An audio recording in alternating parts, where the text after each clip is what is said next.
Imagine a soldier that never sleeps. It literally never gets tired. It doesn't get distracted, doesn't worry about what's happening back home. It never feels fear. Right. It can stand guard in pouring rain or blistering heat for, what, 72 hours straight without blinking? And here's the wild part. This is the part. When it gets hungry, it doesn't crack open an MRE. No, it just reaches down, grabs a handful of grass or leaves or wood chips, and it just eats them. It eats them Ah. and converts that biomass into electricity to keep fighting. It sounds like the opening scene of a sci-fi movie, doesn't it? Or maybe a survival video game. Absolutely. But that isn't fiction. That is actually a description of the ETR. The Energetically Autonomous Tactical Robot. A very real project developed for the military to solve a very specific problem. And that is exactly where we're going today. Welcome back to the Deep Dive. We are unpacking the reality of military robots. Yeah. And I have to be honest with you, before I started digging into this stack of sources, I had a very, Hollywood picture in my head. Everyone does. The Terminator, Skynet. Exactly. But the reality of where this technology actually stands as we're looking at it here in early 2026 is just so much more complex. It is. And frankly, it's a lot stranger than the movies. Way stranger. We aren't just talking about, shiny chrome skeletons with plasma rifles. We're looking at a field that covers everything from a robotic mule carrying backpacks up a mountain to... two lethal autonomous weapons that make their own targeting decisions. Exactly. So our mission for this deep dive is to really shatter those illusions. We want to understand the history, which goes back way, way further than you'd think. Much further. We're going to look at the truly bizarre prototypes, Yeah. including that plant eater we just mentioned, and then tackle the really heavy stuff. The ethical dilemmas. The killer robots debate. Right. And also the surprisingly deep psychological bonds that soldiers are forming with these machines. And we're drawing all this from a pretty comprehensive stack of sources. We've got historical military archives, current deployment lists like the IDF's D9T Panda and the US MQ-9 Reaper, and some really revealing psychological reports on human-robot interaction in the field. So let's just jump right in. The Yeah. first thing that really hit me, my big aha moment, if you will, was that this is not a 21st century invention. That's the biggest misconception, for sure. I think most of us just assume military robots are a product of, like, the silicon chip era. Yeah. The 90s, maybe, at the earliest. But if we define a military robot broadly, a remote-controlled or autonomous machine for combat or support, we're actually looking at technology that goes back to the Second World War. World War II, you mean like remote control tanks in the 1940s? Exactly. The Germans deployed something called the Goliath. The Goliath. Yeah, these were tracked mines. Essentially, it was this small tank, maybe the size of a go-kart, and it was packed with 60 to 100 kilograms of explosives. Wow. They'd steer it remotely into a target, a bridge, a bunker, an enemy tank, and then... Detonate it. So it was a kamikaze robot. In a sense, yes. It was wire-guided, though, so it trailed this long control cable behind it. Ah, so that was its Achilles heel. Big time. Yeah. If that cable got cut by artillery or even just a soldier with a shovel, the robot was just dead in the water. Huh. But on the Eastern Front, the Soviets had something even more advanced. Teletanks. Teletanks. That sounds like something from a retro comic book. It really does, but they were very real. They were existing T-26 tanks that were fitted with pneumatic systems and radio control. No wires. No wires. They could be operated from a distance, usually to minimize risk to the crew in very dangerous breaches. Or to do the really dirty work. Exactly, like deploying chemical weapons, flamethrowers, without roasting the crew inside. That's incredible. I had no idea radio control was robust enough back then for actual combat. It was. Primitive. Let's call it primitive. Right. The signal could get jammed, or the tank could just wander off if the atmosphere messed with the radio waves. But it set the precedent. It established that core idea. Send a machine to do a job that's too dull, dirty, or dangerous for a human. That's the phrase. But if we want to talk about the modern era, the real paradigm shift, we have to talk about the Predator. The drone, the MQ-1 Predator. Right. Now, looking back from 2026, we just take armed drones for granted. It's on the news all the time. Sure. But originally, the Predator was what CIA officers called a fantasy. They just wanted an aerial robot to collect intelligence. A glorified spy plane. That's all it was. It came from an earlier model called the Nat 750.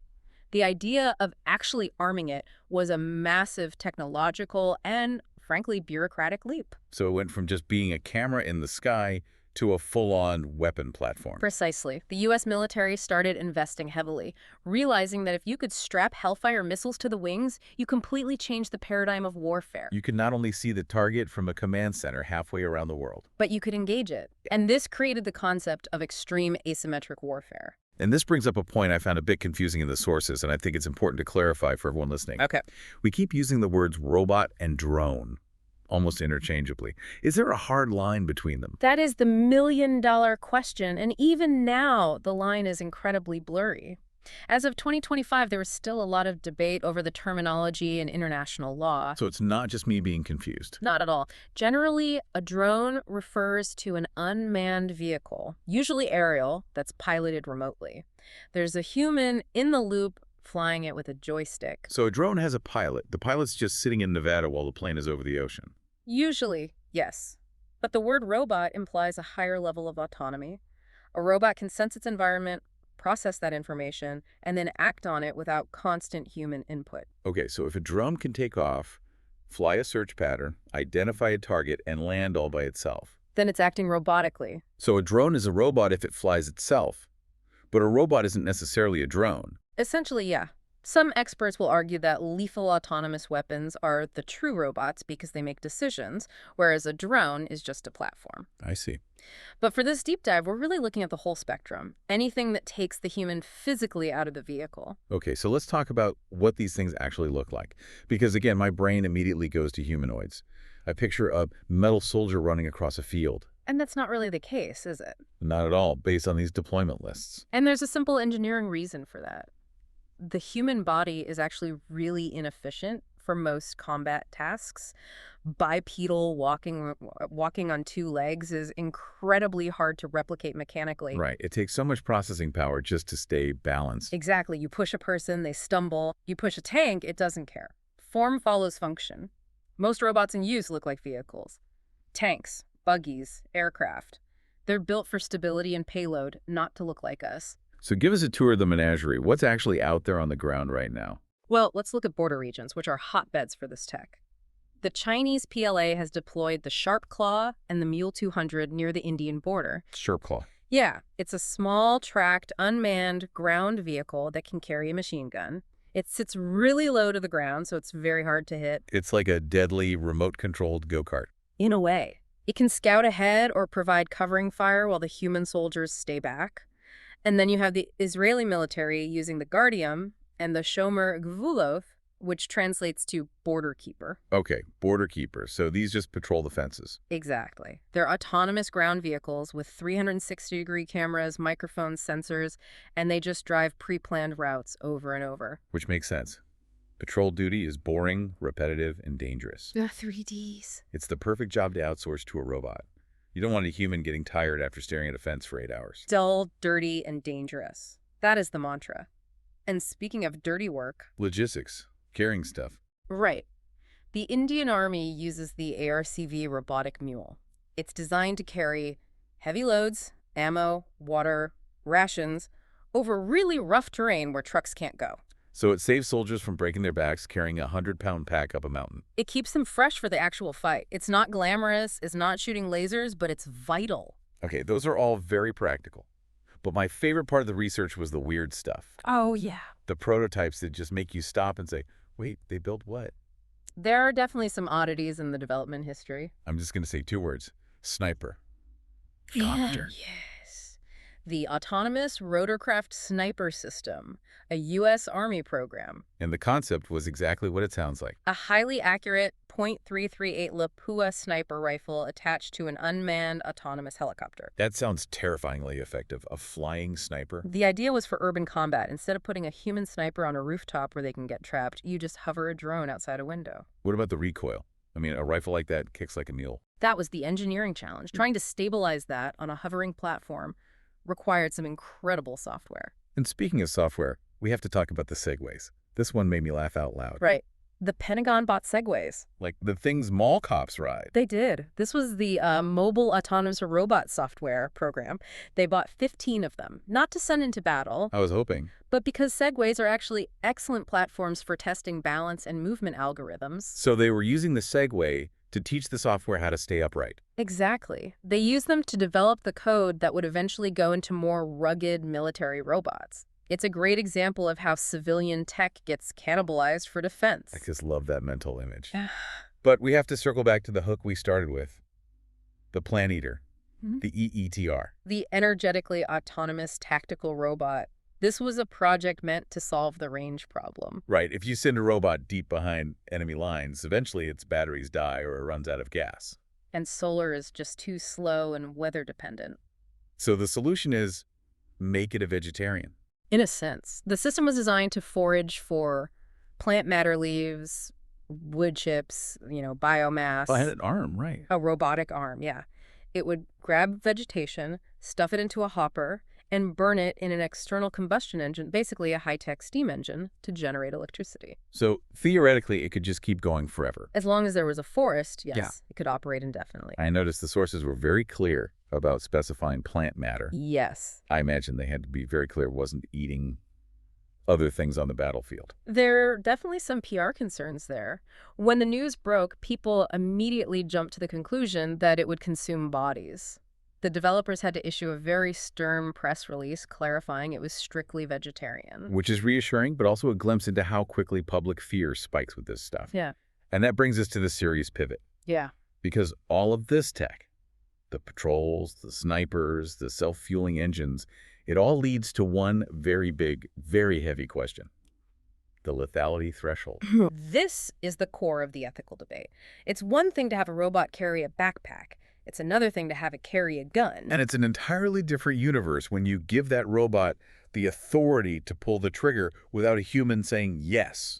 This is the concept of taking the human out of the loop. Right. We talk about human in the loop, which is remote control, human on the loop, which is supervisory, and then human out of the loop, which is full autonomy. And this isn't theoretical anymore. No, we have a specific incident that changed the whole conversation. The UN Security Council's report in March 2021 about an event from 2020. The Cargo 2 incident in Libya. Yes. A Cargo 2 drone, which is a loitering munition, basically a suicide drone, allegedly hunted down and attacked a human target autonomously. So it wasn't a pilot pressing a button. The report suggests the algorithm identified the target, classified it as hostile, and engaged, all on its own. That is a chilling milestone. That might be the first time in history a robot decided to kill a human. It is the nightmare scenario for many people. It's what sparked the campaign to stop killer robots. And that famous open letter in 2015. Signed by thousands of AI experts, Stephen Hawking, Elon Musk, Steve Wozniak, all calling for an outright ban on offensive autonomous weapons. Their argument is pretty clear. Machines shouldn't decide who lives and who dies. It's a moral line. It is. But looking at the sources, there is a counter-argument that I found surprisingly compelling. The argument that robots might actually be more ethical than humans. How does that logic even work? It's the argument for dispassionate warfare. Think about why war crimes happen. It's often fear, rage, adrenaline, revenge. Human emotion. A soldier sees their friend get killed, they get angry, they lash out, or they're just exhausted, sleep-deprived, and they make a horrible mistake. And a robot doesn't have any of that baggage. Exactly. A robot doesn't get tired, it doesn't get scared, it doesn't get angry. The argument put forward by roboticists like Ronald Arkin is that if you can program the laws of war into the code, the robot will follow them perfectly. It will never fire out of panic. It will never fire out of hate. That's the paradox, right? It's terrifying because it has no empathy, but maybe it's better because it has no emotion. It's purely objective. And there's the speed factor. Right. In modern warfare, seconds matter. We saw a mention of the Dragonfire 2 artillery system. It automates firing calculations and cuts the response time down to just 12 seconds. A human can't calculate that fast under pressure. Not a chance. And if your enemy uses robots that react in milliseconds and you rely on humans who take seconds, you lose. That creates an arms race dynamic that's very hard to stop. So we have this high-level Black Mirror ethical debate. But I want to zoom in to the ground level, because the sources had this section on psychology that I found completely unexpected. Oh yeah, this is fascinating stuff. We're talking about how human soldiers actually relate to these machines. You'd think they'd just treat them like a rifle or a jeep. Replaceable metal.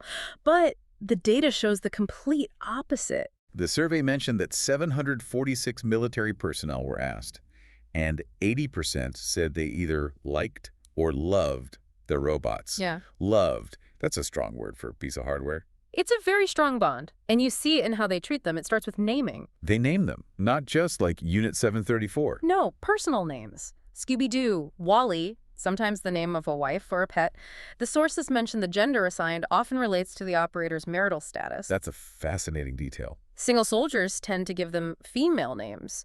Married soldiers might give them male names or pet names. And it goes beyond just naming them. I read about soldiers awarding medals to their robots. Yes, they'll affix fictitious medals. Purple hearts made of cardboard to robots that have survived multiple missions. They treat them as squad members. And the funerals. And the funerals. There are reports of soldiers holding impromptu funerals when a robot is destroyed, especially in EOD explosive ordnance disposal. Which makes sense, right? If that robot gets blown up, that was a bomb that didn't kill you. That is the absolute root of it. We have interviews with EOD teams where they express genuine anger, a sense of loss, when a robot is lost. Like losing a teammate. One soldier described a robot named Boomer getting destroyed in Iraq, and he said, "I felt like I lost a part of myself." That is so deep. It's almost irrational, but it's completely understandable. It's what psychologists call zoomorphism. You attribute human-like qualities to objects, but the context is everything. Rationally, they know it's metal and circuits. Right. They know it's better the robot died than a person. But emotionally, they survived life-or-death situations together. Survival creates a bond. Your brain wires that connection. It doesn't matter that your partner is a tracked vehicle with a camera arm. It's your buddy. It creates a tactical problem, though, doesn't it? Yeah. If you love the robot, do you hesitate to send it into danger? That's the major concern. There was a test with a mine-clearing robot that looked like a stick insect. It would step on mines to blow them up. Oh. The commanding officer actually stopped the test because he couldn't stand watching it get its legs blown off one by one. He said it was inhumane. Inhumane to a machine. Exactly. Yeah. And that's the danger. If a soldier hesitates to send a robot into a booby-trapped room because Wally might get hurt and sends a human instead, the robot has failed its entire purpose. It really challenges that whole idea that technology is cold and impersonal. In the heat of battle, it becomes incredibly personal. And as AI gets better, as these robots become more interactive, that bond is only going to get stronger. So let's just try to unpack this whole picture. Yeah. We started with this idea of a plant-eating robot soldier. We looked back at clunky remote-controlled tanks from WWII. We've seen flying snipers, border patrol bots. And we've looked at this deep ethical divide between killer robots and maybe perfect soldiers that don't commit war crimes. And we've seen that despite the fear of the Terminator, the reality on the ground is that soldiers are mourning these machines like brothers in arms. We are in a transition period. War is becoming hybrid. And that leads me to the final thought I want to leave everyone with today. We spend a lot of time defining what a robot is, but maybe we need to ask a different question. Okay. If a machine can make life or death decisions, if it strictly adheres to the Geneva Convention better than a person can, and if it's mourned by its human squad mates when it dies, how distinct is it really from the definition of a soldier? That is a question that is going to get harder and harder to answer every single year. The line between tool and teammate is just dissolving. Something to think about. That's it for this deep dive into military robots. Thanks for listening. Thank you. Stay curious.